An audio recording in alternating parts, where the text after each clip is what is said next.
कि हम सभी जानते हैं कि महाराष्ट्र में शिवसेना कांग्रेस के साथ गठबंधन में है और वहाँ पर गठबंधन की सरकार चल रही है, जहाँ पर शिवसेना ने पहले बीजेपी का हाथ थाम रखा था, लेकिन वो हाथ छुड़ाकर कहीं ना कहीं कांग्रेस का दामन थाम चुकी थी। और 2019 में जो उन्हें वोट मिले थे वो बीजेपी और शिवसेना के चेहरे पर ही मिले थे। लेकिन इसके बाद अब एक केंद्रीय मंत्री का बयान सामने आता है और उनके बयान के सामने आने के बाद एक नया बवाल खड़ा हो गया है। जी हाँ, केंद्रीय मंत्री राव साहब दानवे के बयान के बाद से ये चर्चा और भी ज़्यादा तेज़ हो गई है कि महाराष्ट्र की सियासत में अब क्या होने वाला है। उन्होंने ये कहा है कि शिवसेना के 25 विधायक इस वक्त शिवसेना से असंतुष्ट हैं और वो बीजेपी के संपर्क में हैं।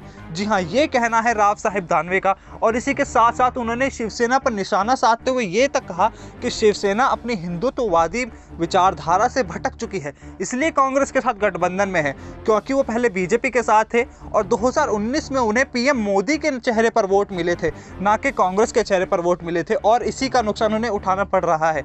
उनके 25 विधायकों में असंतोष है और वो बीजेपी के संपर्क में है। और अगर वो बीजेपी के संपर्क में है तो इसका मतलब ये है कि कहीं ना कहीं शिवसेना सरकार को वहां पर खतरा है। हमने देखा है कि किस तरह महाविकास आघाड़ी गठबंधन के तहत वहां पर सरकार चलाई जा रही है, लेकिन इस तरह के बयान और इस तरह के बयानों में अगर ज़रा सी भी सच्चाई है तो ये कहना गलत नहीं होगा कि उद्धव ठाकरे के लिए मुश्किलें बढ़ने वाली हैं। आप ऐसी तमाम बड़ी खबरों के लिए देखते रहिए SPN9 न्यूज़।